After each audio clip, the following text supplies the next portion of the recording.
CM उम्मीदवार की घोषणा को लेकर लंबे समय से बयानबाजी का दौर जारी था। खास तौर से नवजोत सिंह सिद्धू इसके लिए काफी उतावले थे, लेकिन इस बात के संकेत पहले ही मिलने लगे थे कि सिद्धू पर कांग्रेस का अब भरोसा नहीं रहा, इसलिए उनकी जगह चन्नी के नाम पर ही अंतिम मुहर लगेगी। यही वजह है कि पहले राहुल गांधी के करीबी ने ट्विटर के जरिए सर्वे करवाया था, जिसमें चन्नी काफी आगे दिखे, और इसके बाद कांग्रेस के आंतरिक सर्वे में भी चन्नी सिद्धू से काफी आगे बताए जा रहे हैं। कैप्टन अमरिंदर सिंह के इस्तीफे के बाद पार्टी ने चन्नी को प्रदेश का मुख्यमंत्री बनाया था। कांग्रेस के कुछ नेताओं ने सीएम के तौर पर चन्नी के नाम को आगे रखे जाने की बात से इनकार नहीं किया है। साथ ही पार्टी के आंतरिक सर्वे में चन्नी का नाम काफी ऊपर चल रहा था। इसके अलावा राजनीतिक जानकारों का मानना है कि राज्य में भारतीय जनता पार्टी और आम आदमी पार्टी का मुकाबला भी चन्नी कर रहे हैं। पंजाब कांग्रेस के अध्यक्ष नवजोत सिंह सिद्धू और सीएम चन्नी लगातार कांग्रेस नेता राहुल गांधी से सीएम उम्मीदवार की घोषणा करने की अपील कर रहे थे, जिस पर राहुल गांधी ने कहा कि जिस चेहरे का फैसला पार्टी के कार्यकर्ता करेंगे। जालंधर में एक वर्चुअल रैली के दौरान उन्होंने कहा कि हमने कार में चर्चा की है कि कौन पंजाब को आगे लेकर जाएंगे।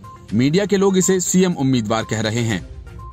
चन्नी जी और सिद्धू जी ने मुझे कहा कि पंजाब के सामने ये सबसे बड़ा अहम सवाल है, कांग्रेस की अगुवाई कौन करेगा। मौजूदा प्रदेश अध्यक्ष और सीएम के बीच तनाव की खबरें सामने आई थी। हालांकि सिद्धू गांधी की मौजूदगी में चन्नी ने एक दूसरे को गले लगाया और कहा कि उनके बीच कोई झगड़ा नहीं है। चन्नी ने कहा कि लोग कहते हैं कि हमारे बीच में झगड़ा है। राहुल गांधी जी पंजाब चुनाव के लिए मुख्यमंत्री चेहरे का ऐलान करें, हम एक साथ खड़े रहेंगे। राज्य में 20 फरवरी को मतदान होगा। भारत निर्वाचन आयोग की तरफ से जारी कार्यक्रम के अनुसार 10 मार्च को मतगणना होगी। Bureau report, news of India. घुटनों पर झुकाकर कांग्रेस ने हरक सिंह रावत के लिए पार्टी के दरवाजे तो खोल दिए, लेकिन इस लायक नहीं समझा कि उन्हें चुनावी मैदान में उतारा जाए। यही वजह है कि हरक सिंह रावत बेटिकट रह गए। हालांकि कांग्रेस ने लैंसडाउन से उनकी बहू अनुकृति गोसाई को टिकट तो दे दिया, लेकिन वहां उनकी राह आसान नहीं है, क्योंकि जो कांग्रेस नेता 5 साल तक इस उम्मीद में काम करते रहे कि उन्हें टिकट मिलेगा, अचानक ऊपर से टपक कर हरक सिंह रावत की बहू उनके हिस्से का टिकट ले उड़ी। उत्तराखंड में 5वीं विधानसभा का चुनाव इस बात का गवाह बनने जा रहा है कि चुनावी राजनीति का ये दमदार चेहरा पहली बार अपनी ही टिकट के लिए तरसा। पार्टी बदली, तरह तरह के ड्रामे किए, लेकिन आखिर में बेटिकट होकर मैदान से बाहर रह गए। कांग्रेस में वापसी के बाद हरक सिंह रावत ने कई विधानसभा क्षेत्रों में अपने प्रभाव का हवाला देकर ये संकेत देने की कोशिश भी की कि वह गढ़वाल की किसी भी सीट से चुनाव लड़ने को तैयार हैं। कांग्रेस ने वादे के अनुसार उनकी पुत्रवधू अनुकृति गोसाई को तो टिकट दे दिया, लेकिन उससे ज्यादा भरोसा नहीं किया। भाजपा में 3 टिकट के लिए खम ठोकते रहे हरक सिंह रावत कांग्रेस में लौट तो गए, लेकिन ज्यादा टिकट की उनकी इच्छा अधूरी ही रही। तीसरी और अंतिम सूची जारी होने के साथ भी यह स्पष्ट हो गया कि कांग्रेस में भी हरक को खुलकर खेलने का मौका नहीं मिलेगा। 12 जनवरी की देर शाम हरक सिंह रावत के दिल्ली पहुंचकर कांग्रेस में जाने की भनक लगते ही भाजपा ने उन्हें मंत्रिमंडल से बर्खास्त करने के साथ ही पार्टी से 6 साल के लिए निष्कासित कर दिया। भाजपा ने हरक और उनके बहाने पार्टी में अन्य को जो संदेश देने में देर नहीं लगाई, वहीं कांग्रेस के दर पर पहुंचकर वापसी के लिए हरक को 6 दिन का लंबा इंतजार करना पड़ा। 2016 में कांग्रेस की हरीश रावत सरकार से बगावत करने वाले हरक सिंह रावत को वापसी के लिए मौखिक और लिखित माफी मांगनी पड़ी। इसके बाद माना जा रहा था कि पार्टी चुनावी राजनीति में हरक की महारत का लाभ उठाएगी। प्रत्याशियों की दूसरी सूची में हरक तो नहीं, लेकिन उनकी पुत्रवधू को लैंसडाउन से टिकट दे दिया गया। इसके बाद उन्हें चौबट्टा खाल या डोईवाला से टिकट देने के कयास लगाए जा रहे थे। अंतिम सूची सामने आने के बाद ये कयासबाजी भी खत्म हो गई। उत्तराखंड राज्य बनने के बाद ये पहला विधानसभा चुनाव है जब हरक स्वयं चुनाव से दूर रहेंगे। उनकी भूमिका अब चुनाव लड़ाने तक सीमित रहना तय समझा जा रहा है। उत्तराखंड बनने के बाद वर्ष 2002 में हुए राज्य विधानसभा के पहले चुनाव में उन्होंने कांग्रेस के टिकट पर लैंसडाउन सीट से जीत दर्ज की थी। तब नारायण दत्त तिवारी सरकार में उन्हें मंत्री पद मिला, लेकिन बहुचर्चित जैनी प्रकरण के बाद उन्हें इस्तीफा देना पड़ा था। 2007 में वह दोबारा लैंसडाउन सीट से विजयी रहे और नेता प्रतिपक्ष की भूमिका में रहे। हरक को बार बार सीट बदलने की वजह से भी जाना जाता है। 5 साल की एंटी इनकम्बेंसी से पार पाने के लिए उनका ये दांव अब तक बहुत कारगर रहा है।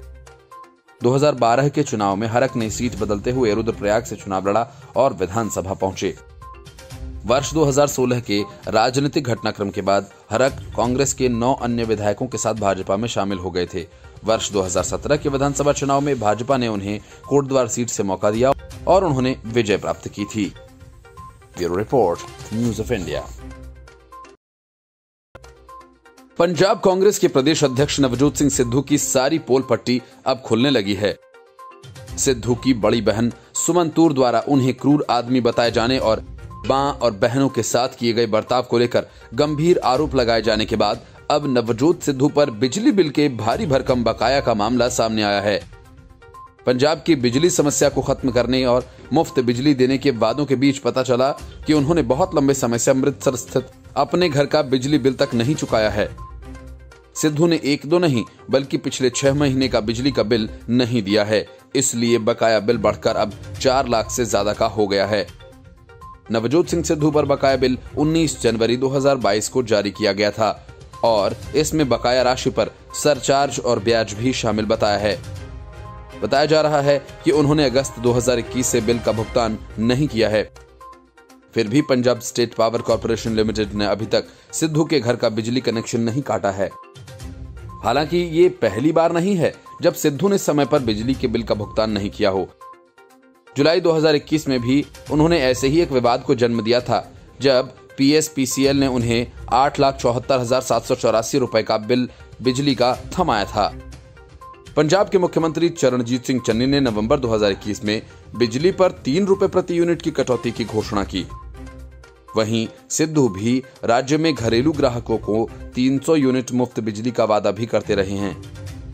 इसके पहले नवजोत सिंह सिद्धू की बहन डॉक्टर सुमन तूर ने उन पर गंभीर आरोप लगाते हुए कहा कि सिद्धू ने पिता भगवंत सिद्धू की मौत के बाद मां निर्मल भगवंत और बहन को घर से निकाल दिया था। पंजाब विधानसभा चुनावों के बीच उनकी बहन सुमन ने प्रेस कॉन्फ्रेंस करके कहा कि जो परिवार का नहीं हुआ वो किसी और का क्या होगा।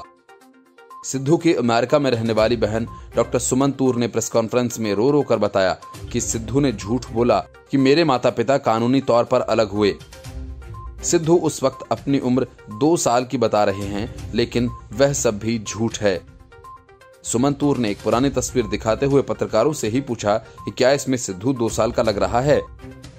उन्होंने कहा कि उनकी मां ने लावारिस हालत में दिल्ली रेलवे स्टेशन पर दम तोड़ा था और सिद्धू उनके पैसे पर ऐश कर रहा है। सुमन तूर ने बताया कि सिद्धू 1986 में उनके पिता की मृत्यु के बाद उनकी बूढ़ी मां को छोड़ दिया और बाद में 1989 में दिल्ली रेलवे स्टेशन पर एक बेसहारा महिला के रूप में उनकी मृत्यु हो गई थी। Report, news of India. Uttar Pradesh की योगी सरकार ने भले ही फैजाबाद का नाम बदलकर अयोध्या कर दिया, इलाहाबाद का नाम बदलकर प्रयागराज कर दिया, लेकिन अखिलेश यादव की सत्ता में यदि वापसी हुई तो वो फिर से अयोध्या को फैजाबाद बना देंगे और प्रयागराज को इलाहाबाद। समाजवादी पार्टी इन शहरों के नामों को बदलने के संकेत अभी से देना शुरू कर चुकी है। असल में समाजवादी पार्टी ने जब विधानसभा चुनावों के लिए अपनी नई लिस्ट जारी की, इस लिस्ट में अयोध्या की जगह फैजाबाद और प्रयागराज की जगह इलाहाबाद का नाम का इस्तेमाल किया। अखिलेश यादव के कुकृत्य से इन शहरों की आम जनता में भारी नाराजगी है। लोगों का मानना है कि अखिलेश यादव ने उनकी भावनाओं का मजाक उड़ाया है। समाजवादी पार्टी ने प्रत्याशियों की जो लिस्ट जारी की है उसमें प्रयागराज और अयोध्या की जगह इलाहाबाद और फैजाबाद का इस्तेमाल किया गया, जबकि अब आधिकारिक तौर पर नाम बदल गया है। योगी कैबिनेट ने साल 2018 में ही फैजाबाद का नाम बदलकर अयोध्या कर दिया था। उत्तर प्रदेश में विधानसभा चुनावों के लिए समाजवादी पार्टी अब तक 198 उम्मीदवारों की घोषणा कर चुकी है, लेकिन लोकतांत्रिक तरीके से चुनी हुई सरकार के आम जनमानस की भावनाओं को सम्मान देने वाले निर्णय को मानने से साफ इनकार करते हुए अखिलेश यादव ने एक बार फिर से अपनी अराजकतावादी सोच का इजहार किया है और साफ बता दिया कि वो जब कभी सत्ता में आएंगे तब शहरों के नाम फिर से बदल दिए जाएंगे, क्योंकि अखिलेश यादव और उनकी पार्टी की नजर में बहुसंख्यक समुदाय की भावनाओं का कोई मोल नहीं है। इसलिए यूपी विधानसभा चुनावों की शुरुआत में ही वो कई मौकों पर ये दिखा चुके हैं, चाहे वो मुरादाबाद की सभी सीटों पर मुस्लिम उम्मीदवार उतारना हो या फिर अपने मौर्य जैसे नेताओं से सवर्णों को गाली दिलवाना हो। अखिलेश यादव एक धर्म विशेष के वोटों के लिए बहुसंख्यक समुदाय की भावनाओं से लगातार खेल रहे हैं। लेकिन इसका खामियाजा अगर उन्हें चुनाव में भुगतना पड़े तो कोई आश्चर्य नहीं होना चाहिए। इससे कुछ दिन पहले ही इलाहाबाद का भी नाम बदला गया था, जिसे आज प्रयागराज के नाम से जाना जाता है। 15 अक्टूबर 2018 को इलाहाबाद का नाम प्रयागराज किया गया था और 5 नवंबर को फैजाबाद का नाम अयोध्या किया गया था। लेकिन समाजवादी पार्टी ने अपने उम्मीदवारों की घोषणा करते हुए इन शहरों के पुराने नामों का ही सहारा लिया है। पार्टी ने लिस्ट में दर्शाया कि फैजाबाद के गोसाईगंज से अभय सिंह को टिकट दिया गया, वहीं इलाहाबाद के फूलपुर से मुर्तजा सिद्दीकी को उम्मीदवार बनाया गया है। Report, news of India. कहते हैं इंसान को सबसे अधिक धोखा उसके अपने ही देते हैं। उत्तर प्रदेश की सियासत में इसका जीता जागता उदाहरण देखा जा सकता है। विधानसभा चुनावों से ठीक पहले शिवपाल यादव की प्रगतिशील समाजवादी पार्टी चुनावी गठबंधन के लिए 100 सीटों पर ताल ठोककर चुनावी समझौते के तहत सीटें मांग रही थी। लेकिन अखिलेश यादव ने अपने चाचा शिवपाल को ऐसा नाच नचाया कि अब शिवपाल को समझ ही नहीं आ रहा है कि वो क्या करें। कुछ वक्त पहले तक 100 सीटों का दंभ भरने वाले शिवपाल के पास आज सिर्फ एक सीट है, वो भी उनकी अपनी। और इस सीट पर भी शिवपाल समाजवादी पार्टी के सिंबल पर चुनाव लड़ेंगे। शिवपाल यादव का यह दर्द उस समय खुलकर सामने आ गया जब वो जसवंत नगर विधानसभा सीट पर नामांकन करने के लिए पहुंचे और मीडिया से मुखातिब हुए। उन्होंने कहा कि इस चुनाव में उनकी प्रगतिशील समाजवादी पार्टी यानी प्रसपा ने बहुत बड़ा त्याग किया है। शिवपाल के शब्दों में उनके बेटे सहित अन्य नेताओं को टिकट नहीं मिल पाने का दर्द साफ झलक रहा था। दरअसल जब शिवपाल और अखिलेश यादव के बीच सीटों को लेकर समझौता हुआ तो हालात बिल्कुल बदल गए। अखिलेश यादव ने पहले तो शिवपाल यादव की पार्टी को 9 सीटों का ऑफर दिया था, लेकिन बाद में इसे बदलकर 6 सीटों तक सीमित कर दिया।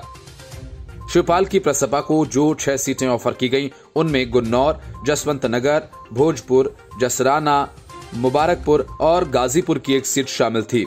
लेकिन आखिर में गिरगिट जैसे रंग बदल रहे अखिलेश यादव ने अपना असली रंग दिखाते हुए शिवपाल की पार्टी को कोई सीट नहीं दी और शिवपाल को समाजवादी पार्टी के सिंबल पर ही चुनाव लड़ने का फरमान सुना दिया। अब अपने कई खासम खास नेताओं को अपनी पार्टी से चुनाव लड़वाने का वादा कर चुके शिवपाल बुरी तरह से फंस चुके हैं, क्योंकि एक तो ये सभी नेता अब बगावती रुख अख्तियार किए हुए हैं और दूसरी तरफ उनकी पार्टी को फंड देने वाले भी नाराज हो रहे हैं। समस्या यह है कि शिवपाल को जो झुंझुना अखिलेश ने दिया, शिवपाल वही झुंझुना अपने नेताओं को भी नहीं थमा सकते हैं, क्योंकि उनके हिस्से में सिर्फ एक सीट है जिस पर वो खुद समाजवादी पार्टी के सिंबल पर खड़े होंगे। अब ऐसे में प्रगतिशील समाजवादी पार्टी के भविष्य पर भी प्रश्न चिन्ह लग गए हैं। शिवपाल यादव को छोड़कर किसी भी प्रसपा के किसी भी उम्मीदवार को टिकट न मिलने से राजनीतिक गलियारों में चर्चा तेज है कि क्या शिवपाल प्रगतिशील समाजवादी पार्टी खत्म हो गई है या उसका समाजवादी पार्टी में पूरी तरह से विलय हो गया है। लेकिन शिवपाल का दर्द जिस तरह छलक कर बाहर आया है, उससे उनको मिले धोखे और भविष्य में इस धोखे के बदले की आहट को नकारा नहीं जा सकता है। Report, news of India. UP विधानसभा चुनावों में चुनाव प्रचार के लिए पैसों को लेकर फंड का रोना रो चुकी समाजवादी पार्टी के पास भी अकूत संपत्ति है। पार्टी के मुखिया अखिलेश यादव भले ही चुनाव आयोग के सामने डिजिटल प्रचार को लेकर पैसे देने के लिए गिड़गिड़ा चुके हों, लेकिन चुनाव सुधारों की वकालत करने वाले ग्रुप एडीआर के अनुसार समाजवादी पार्टी के पास 563 करोड़ रुपए की संपत्ति है। वह क्षेत्रीय पार्टियों में सबसे अमीर है। वहीं क्षेत्रीय दलों में दूसरे नंबर पर टीआरएस है, जिसकी संपत्ति 301 करोड़ 47 लाख रुपए की है। तीसरे पर अन्ना द्रमुक है, जिसके पास 267 करोड़ 61 लाख रुपए की संपत्ति है। The association for democratic reforms यानी एडीआर ने 2019-20 में राष्ट्रीय और क्षेत्रीय दलों की संपत्तियों और देनदारियों के अपने विश्लेषण के आधार पर यह रिपोर्ट तैयार की है। विश्लेषण के अनुसार वित्तीय वर्ष के दौरान 7 राष्ट्रीय और 44 क्षेत्रीय दलों द्वारा घोषित कुल संपत्ति क्रमशः 6,988 करोड़ 57 लाख रुपए की है और 2,129 करोड़ 38 लाख रुपए की थी। इस रिपोर्ट के अनुसार 7 राष्ट्रीय दलों में सबसे अधिक संपत्ति भाजपा के पास 4,847 करोड़ 78 लाख रुपए की है। वहीं राष्ट्रीय दलों में दूसरे नंबर पर मायावती की बहुजन समाज पार्टी है, जिसकी संपत्ति 698 करोड़ 33 लाख की है। वहीं तीसरे नंबर पर कांग्रेस है, जिसकी संपत्ति 588 करोड़ 16 लाख रुपए है। इतना ही नहीं, समाजवादी पार्टी ने वित्तीय वर्ष 2019-20 में भी खूब संपत्ति इकट्ठी की है। 19-20 के लिए घोषित संपत्ति में सावधि जमा यानी FDR का हिस्सा सबसे अधिक है। समाजवादी पार्टी ने इसके तहत 434 करोड़ रुपए की संपत्ति घोषित की है। इतनी संपत्ति और चुनावी फंड के बाद भी अखिलेश यादव चुनाव आयोग के सामने पैसों के लिए अपना दुखड़ा रो चुके हैं। कुछ दिनों पहले जब चुनाव आयोग ने कोरोना के बढ़ते मामलों के बीच रैली और सभाओं पर प्रतिबंध लगाते हुए सिर्फ डिजिटल प्रचार की अनुमति दी थी, तब अखिलेश यादव ने बीजेपी का मुकाबला करने के लिए आयोग से फंड की मांग की थी। उन्होंने कहा था कि बीजेपी बहुत बड़ी पार्टी है और डिजिटल प्रचार में बाकियों के मुकाबले बहुत आगे है। बीजेपी के मजबूत इंफ्रास्ट्रक्चर को देखते हुए चुनाव आयोग को बराबरी के मुकाबले के लिए बाकी पार्टियों को फंड देना चाहिए। हालांकि आयोग ने अखिलेश यादव के बयान पर कोई भी प्रतिक्रिया नहीं दी थी। अपनी पिछली सरकार में घोटाले पर घोटाला कर चुके अखिलेश यादव के मंत्रियों ने अकूत संपत्ति कमाई थी।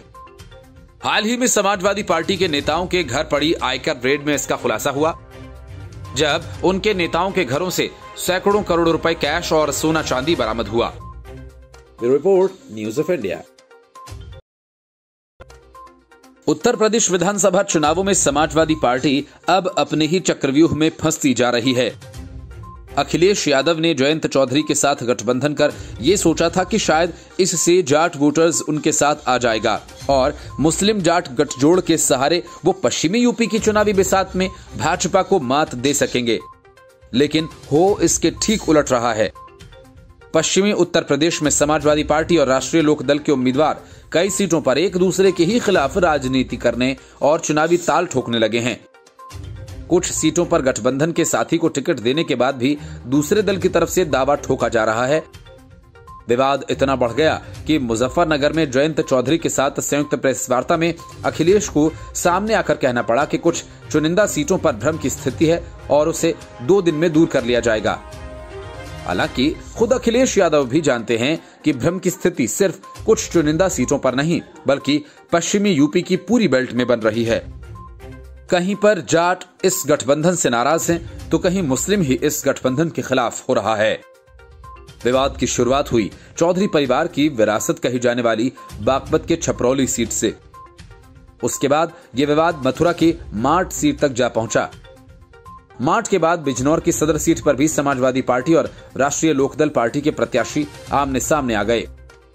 माट विधानसभा में भी दोनों दलों ने अपने अपने प्रत्याशी उतारे हैं। वहीं बिजनौर की सदर सीट पर भी दोनों ही पार्टियों ने अपने अपने सिंबल देकर प्रत्याशियों की घोषणा कर दी। उधर मेरठ, मुजफ्फरनगर व बागपत में रालोद के चेहरे कम होने से नाराजगी बढ़ती जा रही है। इसका असर 5 जिले की 31 विधानसभा सीटों पर पड़ रहा है। वहीं मेरठ की सिवाल खास विधानसभा भी विवादों की जड़ बन गई है।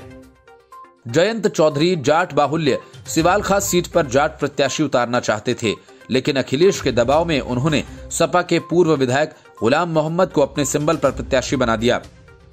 इसके बाद 2 दिन तक सैकड़ों लोगों ने दिल्ली में जयंत चौधरी के आवास का घेराव किया। इसके बाद से जाट बिरादरी गठबंधन से नाराज हो गई है। मेरठ में आरएलडी का 7 सीटों में से केवल एक उम्मीदवार है। सिवाल खास में जाट की जगह सपा के मुस्लिम चेहरे गुलाम मोहम्मद के उतरने से नाराज जाटों को मनाने के लिए कैंट सीट रालोद को दे दी गई। लेकिन इन सब के बाद पश्चिमी उत्तर प्रदेश से भाजपा को उखाड़ फेंकने के लिए एकजुट हुए सपा और रालोद का गठबंधन ऐसे चौराहे पर आ गया है जहां आमने सामने चुनाव लड़ने के हालात पैदा हो गए हैं। मेरठ, मुजफ्फरनगर, बागपत, बिजनौर व मथुरा में 16 सीट पर आरएलडी और 13 पर समाजवादी पार्टी का बंटवारा हुआ। देखने में भले ही जाटलैंड में आरएलडी को ज्यादा सीट मिलती दिख रही हो, पर हकीकत यह है कि मुजफ्फरनगर में भी सपा के 4 चेहरे आरएलडी के सिंबल पर हैं और अब तो दोनों पार्टियों के प्रत्याशी ही आमने सामने हो गए हैं। अब अखिलेश भले ही कहें कि आरएलडी और समाजवादी पार्टी मिलकर भाजपा को हराएंगे, लेकिन हकीकत यह है कि दोनों पार्टियां आपस में ही उलझकर हारने की ओर बढ़ रही हैं। सबसे अधिक खतरा तो अब भितरघात का है, जिसे रोक पाना अखिलेश और जयंत के लिए लगभग नामुमकिन सा लग रहा है। Report, news of India.